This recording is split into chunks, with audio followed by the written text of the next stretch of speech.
Imagine a beginning without endings, a garden where life was a conversation with its creator.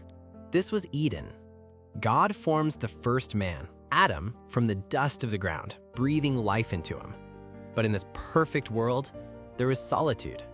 So from Adam's own side, a companion is made, Eve.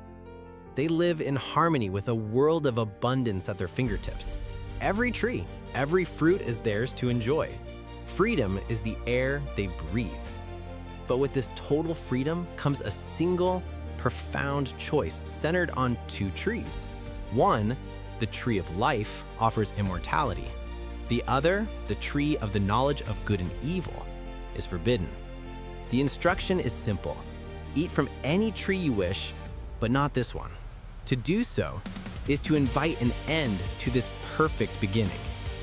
It starts with a question, a whisper that coils around a promise.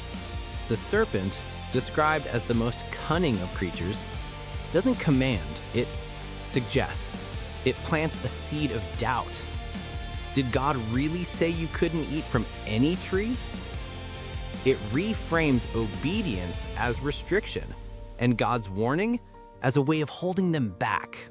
The serpent claims the fruit won't bring death, but enlightenment. It will make them like gods, knowing both good and evil. Eve looks at the fruit. It's pleasing to the eye, and the promise of wisdom is irresistible. She takes a bite. The act is simple. The consequences irreversible. She then shares it with Adam, who is with her, and he too eats. In an instant, everything changes. Their eyes are opened, but what they see isn't divine wisdom. They see their own vulnerability, their nakedness, and for the first time in human existence, they feel shame. They scramble to cover themselves with fig leaves.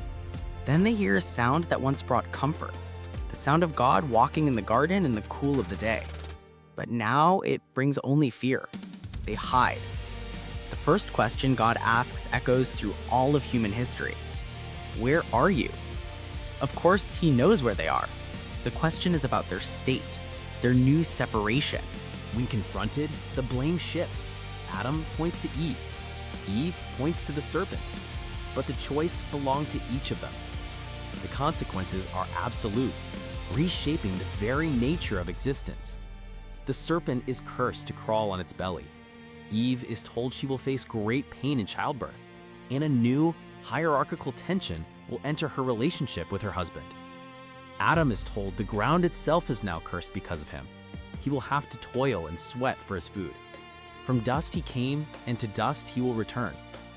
And then the final act of separation. They are banished from the Garden of Eden, not just as punishment, but as a severe mercy. Cherubim and a flaming sword are placed to guard the path back to the tree of life. To live forever in this new state of shame and separation would be an eternal agony. The gates of paradise close.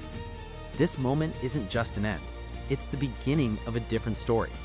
It marks the fall of humanity, the entry of struggle and mortality into the world. But woven into this very same moment of loss is the beginning of something else. A long, complex plan for redemption. A promise that's a story, in fact, was just getting started.